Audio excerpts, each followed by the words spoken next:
tepatnya di Vatikan. Tak heran bila masjid mustahil bisa berdiri di kota yang menjadi ibu kota Italia itu. Perdana Menteri Italia, Benito Mussolini, menentang habis-habisan setiap usaha membangun masjid di Roma. Dengan lugas ia mengatakan, "Tak ada masjid di Roma selama tak ada gereja di Mekah." Padahal jumlah umat Islam di Italia cukup besar, nomor 2 setelah Katolik, bahkan terbesar keempat di Eropa. Tentu saja di Roma juga tinggal umat Islam. Jumlah pastinya tidak diketahui karena memang pemerintah tidak mengumpulkan data agama yang dianut warganya. Hal itu dikarenakan agama merupakan hal sensitif di negara yang terkenal dengan pizza itu. Menurut data di Wikipedia, pada 2016 jumlah umat Islam terdapat 1,4 juta jiwa.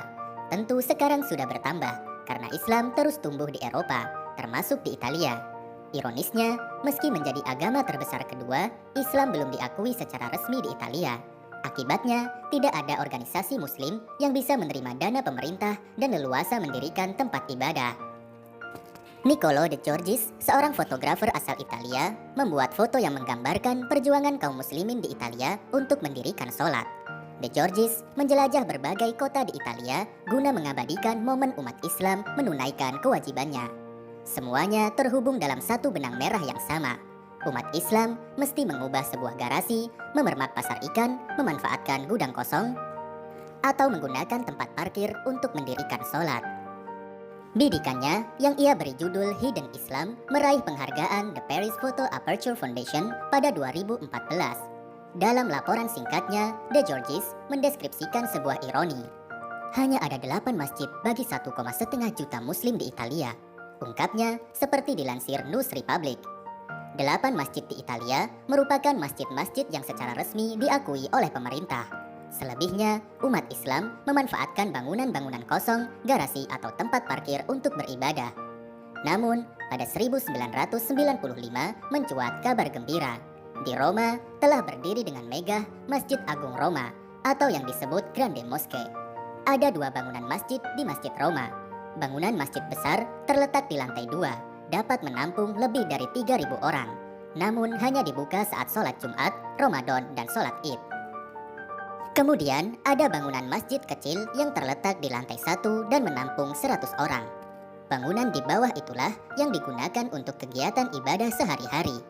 Keseluruhan Masjid Roma berada di atas lahan seluas 30.000 meter, sumbangan pemerintah Italia.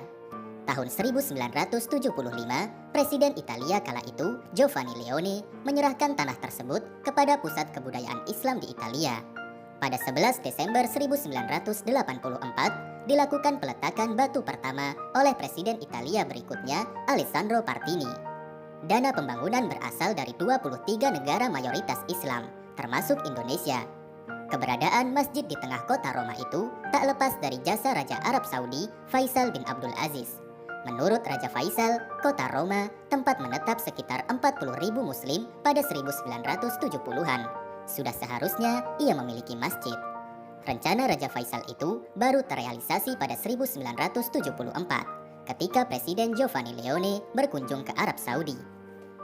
Pada pertemuan kedua pemimpin tersebut, Raja Faisal mengemukakan rencana pembangunan masjid itu. Selain sebagai tempat ibadah dan kegiatan umat Islam di Italia, juga bisa dimanfaatkan untuk menjalin hubungan akrab serta berdialog antara umat Islam dan Kristen. Presiden Giovanni menyambut baik usulan Raja Faisal. Bahkan ia berjanji menyediakan tanah untuk lokasi pembangunan masjid itu di Roma. Namun, ia memberi syarat, antara lain pihak Raja Faisal harus menyediakan seluruh dananya. Raja Faisal langsung menyetujui. Arab Saudi terbukti menyumbang dana tak kurang dari 30 juta dolar Amerika Serikat. Pada 23 Muharram 1416 Hijriah atau bertepatan dengan 21 Juni 1995, Masjid Agung Roma diresmikan. Itu berarti setelah 50 tahun dari kematian Mussolini, suatu kemustahilan telah menjadi kenyataan. Alhamdulillah.